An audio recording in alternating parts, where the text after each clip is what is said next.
लेकिन कुछ लोग कहते नहीं, हम माँ बाप की केयर करते हैं, माँ की केयर करते हैं, अच्छे से खिलाते हैं। केयर करने का मतलब मात्र इतना ही नहीं कि पेट भर के खिला देना। वृद्धावस्था में सबसे ज़्यादा किसकी आवश्यकता होती है? बताओ। जब माँ वृद्ध हो जाती है, सबसे ज़्यादा उसे किसकी आवश्यकता होती है? स्नेह की आवश्यकता। प्रेम से 4 शब्द कोई उससे कहे, उसे पैसा नहीं चाहिए। आपके पैसे की भूख नहीं होती है। अरे वो क्या भूख रखेगी? उसी ने तो सब कुछ दिया आपको, उसी ने सब कुछ दिया, उसे आपके पैसे की क्या भूख है? बल्कि उसने तो आप ही को सब दिया, अपना घर दे दिया, जायदाद दे दी, प्रॉपर्टी दे दी, सोना चांदी दे दिया, सब कुछ आपके लिए दे दिया। उसे पैसे की भूख नहीं होती, बिल्कुल भी नहीं होती है। वृद्धावस्था में एक ही भूख होती है, वात्सल्य, प्रेम की भूख होती है। आप हो सकता है अपने माँ बाप को भोजन करा रहे होंगे, लोग लाजवस करा रहे होंगे, क्योंकि अलग कर नहीं सकते। दुनिया क्या कहेगी? करोड़पति होकर के, 4-4 कोठियां होकर के, इतनी सारी प्रॉपर्टी होकर के, सब कुछ होकर के भी माँ को अलग कर दिया। तो दुनिया क्या कहेगी? इस डर से वृद्धाश्रम तो नहीं भेजते हो, क्योंकि एक अच्छा चोला जो पहन करके रखा है ना, समाज में एक अच्छा नाम जो कमा करके रखा है व्यक्ति ने, बोले दुनिया वाले तो ताने मारने लगेंगे, उन तानों से तो अच्छा है घर पर ही रखो। लेकिन घर पर रखते हो, क्या बना करके रखते हो? जैसे नौकर नहीं हो। हाँ, जैसे नौकर हो। बिल्कुल ऐसा ही, यानी बिना प्रेम वात्सल्य के एकदम रूखा सूखा व्यवहार। और यदि ऐसा रूखा व्यवहार हो रहा है तो नियम से मानना, आप आने वाले भव की तैयारी कर रहे हो नपुंसक बनने की।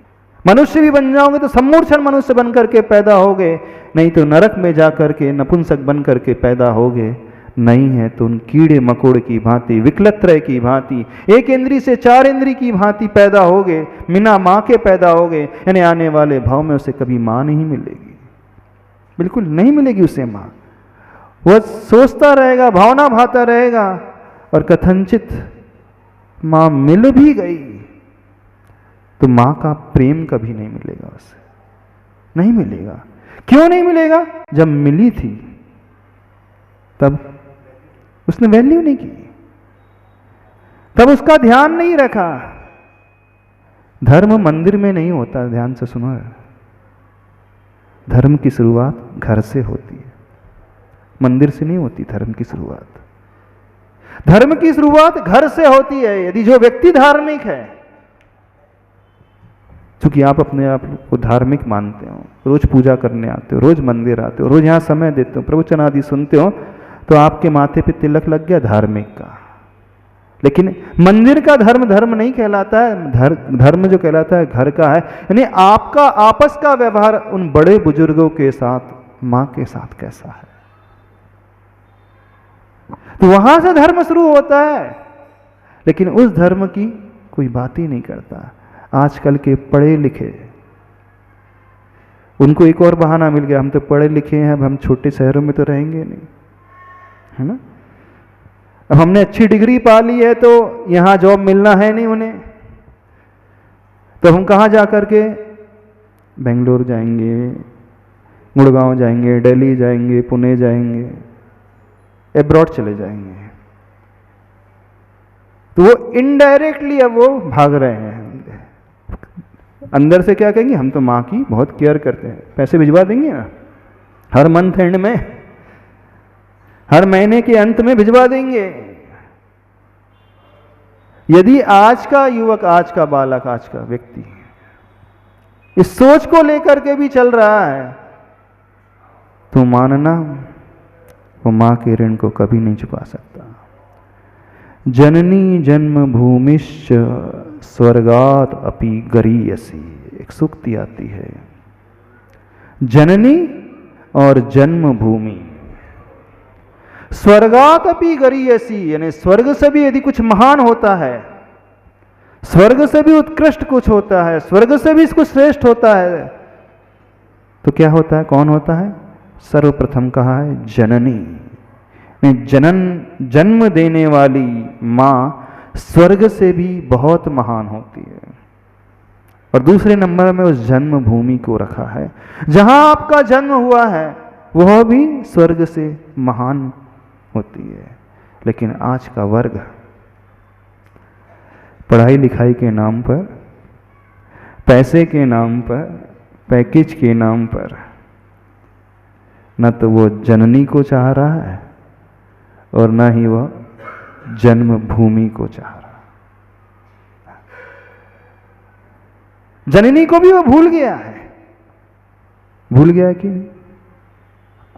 भूल गया, बिल्कुल भूल गया है। बोले तो होते रहते हैं। उन्होंने कौन सा हमारे ऊपर उपकार कर दिया? वो क्या बोलता है बेटा? वो तो हर माँ का कर्तव्य होता है।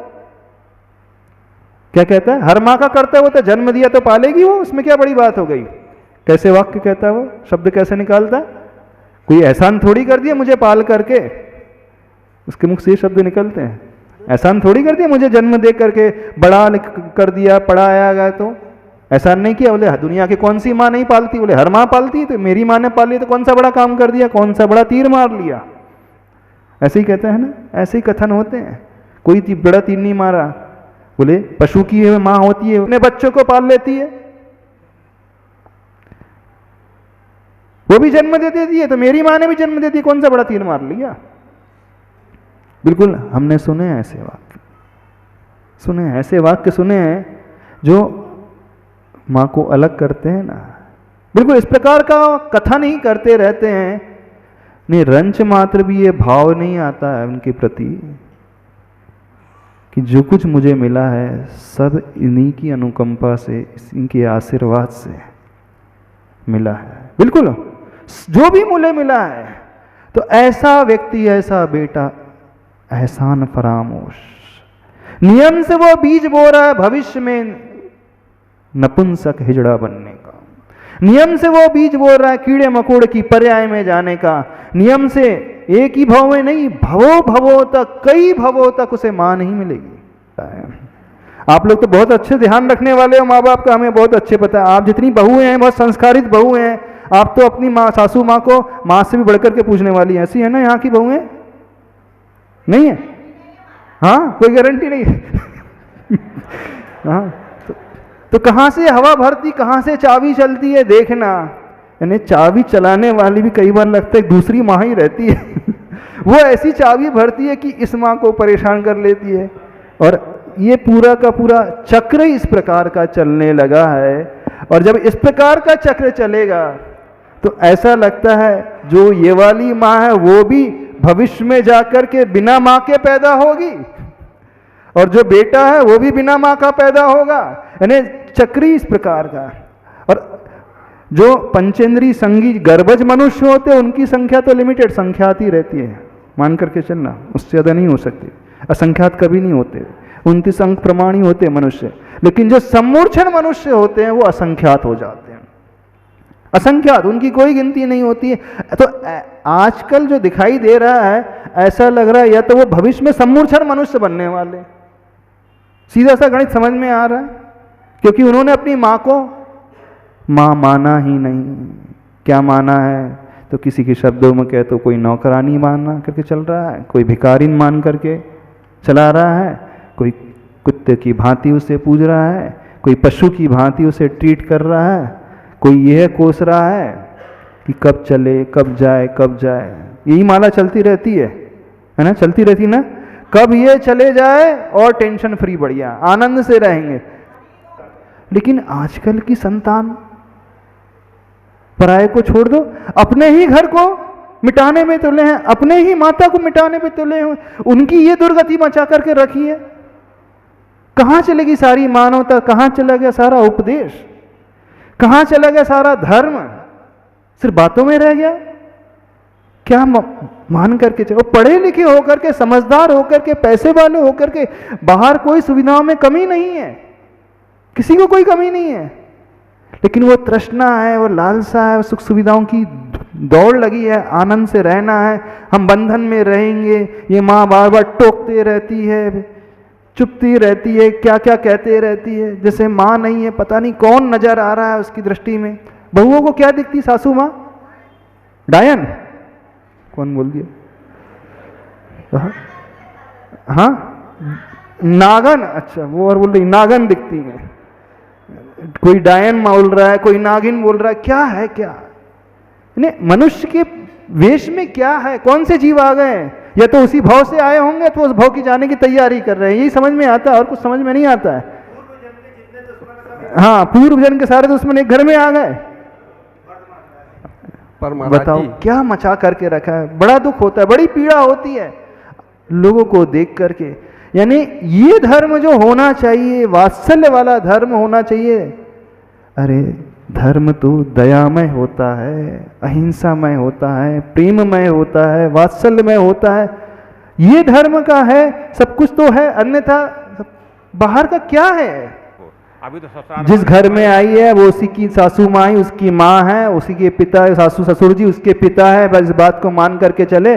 और वो जितने विनयशील रहेगी, जितने अच्छे से पूजेगी, वो सासू माँ भी देवी मान करके उसके साथ उसको ऊपर उठा के रखती है। ये क्यों भूल जाते हैं? अरे उनके बाद तो सब कुछ आप ही का है, किसका है? मिलना अपने को ही है, किसी को नहीं। तो क्यों किसी को मार करके छीनना चाहते हो? जो किसी को लूट करके मार करके छीनना चाहता है ना, वो लुटेरा डाकू माना जाता है, हत्यारा माना जाता है। यानी आप उसे एक साथ नहीं तिल तिल करके मार रहे। जैसे नरक में तिल तिल कर दुख होता है ना, तो वो पीड़ा दे दे करके, टॉन्ट कस कस करके, व्यंग कस कस करके, ऐसे कठोर वचन बोल बोल करके वो जीते जी न जाने दिन में कितने बार मरती होगी वो मां। एक बार नहीं मरती वो, अपनी आयु पर्यंत न जाने प्रत्येक दिन कितने बार मरती होगी। और जितने बार वो मर रही है, मान करके चलना उतनी हत्या का पाप उस जीव को लग रहा है। उसने एक बार नहीं मारा, कितने बार मारा होगा। पंचेंद्री संगी पंचेंद्री, और अपने ही मां को मारना ने इससे बड़ा पाप कुछ नहीं हो सकता है। जिसने उसे शरण दी है, जिसने उसे जन्म दिया, उसके लिए उसके साथ ऐसा दुर्व्यवहार। तो सारा धर्म आपका स्वाध्याय तक रह जाएगा, पुस्तक तक रह जाएगा। इस धर्म से कुछ नहीं होने वाला। धर्म तो वो है कम से कम आपसी का वो प्रेम व्यवहार, वहां से शुरू हो जाए तो आपका जीवन, आपका घर है, स्वर्ग जैसा हो जाएगा। तब मानना आपने गुरुओं को माना है, तब स्वीकारना अपने गुरुओं की बातों को मानना, उसी से सब कुछ होना है। तो संकल्प लेने को तैयार हो? क्या तैयार हो?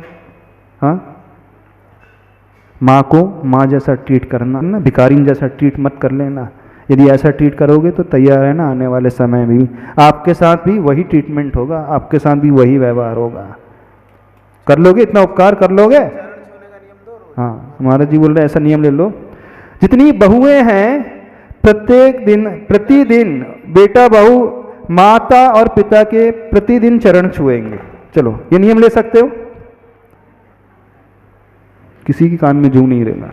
क्या हमने इंग्लिश में बोल दिया? क्या क्या बोला हमने? उर्दू में बोल दिया। कौन सी भाषा में बोला हमने? सोनू क्या कहा हमने? डेली जो है माँ बाप के चरण छूना है, और तीर्थ यात्रा साल में एक बार कराओ। गुरु के पास लेकर के जाओ, तीर्थ यात्रा करा लो। और यदि आपने ये कार्य कर दिया तो माँ के हृदय से ऐसी दुआएं मिलेगी, ऐसी दुआएं मिलेगी, आप दिन दूनी रात चौगनी प्रगति करते चले जाओगे। माँ की जो दुआ भी होती है तो बहुत कई गुना फलती है, वो कई गुना, उससे बड़ा कुछ भी नहीं होता। दिन दूनी रात चौगनी अपने आप प्रगति करते जाओगे। तो एक बार माँ को तीर्थ यात्रा, और बस ज़्यादा नहीं, 5 मिनट इतना पूछ लेना, माँ कोई ज़रूरत तो नहीं है, कोई आवश्यकता तो नहीं है, सब कुछ ठीक चल रहा है, कुछ चाहिए हो तो मुझसे हिंट कर देना। अरे होटल जाते हो, नाश्ता करते हो, बैरे को 500 रुपये का नोट देकर आ जाते हो टिप के रूप में। कभी अपनी माँ के चरणों में 1000 का 2000 का नोट रख देना, माँ जब तेरी इच्छा हो तो तू दान दे दिया कर। इतना तो कर सकते हो दान देने के लिए। अरे आपका दान का दान हो जाएगा, और माँ को भी लगेगा देखो कि मेरा बेटा कितना अच्छा है, मेरे धर्म के लिए ध्यान रख रहा है, मेरे अपनी आवश्यकता के लिए ध्यान रखना। कभी दे दिया करो 2000 रुपये, 5000 रुपये रख दिया करो, 10,000 रुपये। जब इच्छा हो बोली ले लेना, दान दे लेना। जब इच्छा हो तीर्थ यात्रा कर लेना। जब इच्छा हो किसी को खिला देना। जब इच्छा हो किसी को पढ़ाने के लिए को देना तो दे देना। उसकी कितनी भूख है, वो कभी खर्च नहीं करेगी, वो तो जमा ही करती है और वो दान ही देगी। यानी आपके द्रव्य का, आपके पैसे का भी दान हो जाएगा। अब बात 1000, 2000, 10,000 की नहीं है, बात तो वह आत्मीयता की है। वो 2000 का नोट तो एक आत्मीयता बनने में एक सबसे बड़ा निमित्त बनेगा। उससे उसे झलकेगा कि नहीं, मेरा बेटा माँ को माँ के रूप में मानता है, किसी अन्य रूप में नहीं मानता है। कर सकते हो, इतना नियम ले सकते हो। 5 मिनट के लिए माँ से जाकर के बस बात कर लेना, प्रेम भरे शब्दों में बात कर लेना, और कुछ नहीं चाहिए उन्हें, कुछ भी नहीं चाहिए, आपका कुछ नहीं चाहिए, पैसा भी नहीं चाहिए। अरे वो जमा भी करेगी तो आप ही को दे करके जाएगी, कुछ नहीं है। वो कहाँ खर्च करेगी, कहीं खर्च करेगी बताओ। अच्छा, आपने 10,000 रुपये भी देनी है, आपने नियम बना ली कि 1000 रुपये में दान, 1000 रुपये प्रतिदिन दूंगा माँ को, और 30,000 रुपये इसके महीने के जमा हो गए, तो कहाँ खर्च करेगी वो? सोना चांदी लाएगी? नहीं, वो आपके ही बच्चों को दे के चली आएगी, आपके नाती पोते, जो नाती पोते रहते हैं ना घर में, उन्हीं को दे देगी, अथवा मंदिर में दान देगी। यानी आपका पैसा भी आप ही के पास रहेगा, लेकिन इससे अंदर की आत्मीयता पता चलेगी, अंदर की वो पीड़ा पता चलेगी कि मेरा बेटा मुझे कुछ मानता है। ये नियम ले सकते हो कि नहीं? कितने लोग नियम लेने को तैयार हैं? प्रतिदिन 5 मिनट देंगे, कम से कम 5 मिनट तो माँ बाप को देंगे, और कुछ पैसा अवश्य देना, भिखारी समझ करके मत देना, दान के लिए देना, आत्मीयता को जगाने के लिए। उसका विश्वास जागेगा आपके प्रति, नहीं इस वृद्धावस्था में मेरा बेटा जो है मेरा ध्यान रखने वाला है। यदि कल और भी विपत्ति आ जाएगी तो भी मेरा ध्यान रखेगा, मुझे कहीं भटकना नहीं पड़ेगा, कहीं और जाना नहीं पड़ेगा। मेरा तो बेटा ऐसा है जैसा श्रवण कुमार। एक श्रवण कुमार भी बेटा था जो कंधों में कावड़िया बन करके माँ बाप को तीर्थ यात्रा कराता था, और एक आज आप जैसे बेटे हों, क्या है, अर्थी का इंतजार कर रहे हो कंधे में उठाने के लिए। उसने तो कावड़ी बन करके डोली में बैठा उठाया था माँ बाप को, आप भी इंतजार कर रहे हो अपने माँ बाप के लिए अर्थी उठाने का, है नहीं? देख लेना, एक श्रवण कुमार बेटा था और एक आप जैसे बैठे हो। कैसे बैठे हो?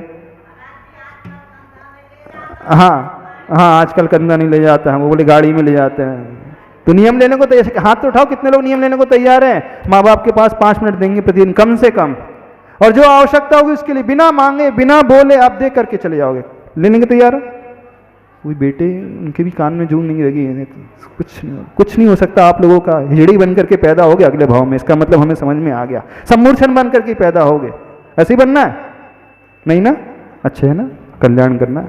समय हो रहा है, आज मदर्स डे के दिन, हाँ, जिनके माँ बाप नहीं है, अरे तो जाकर के उस वृद्धाश्रम में ऐसी बहुत सारी माएँ हैं जिन्हें आवश्यकता है, उन्हें गोद ले लो।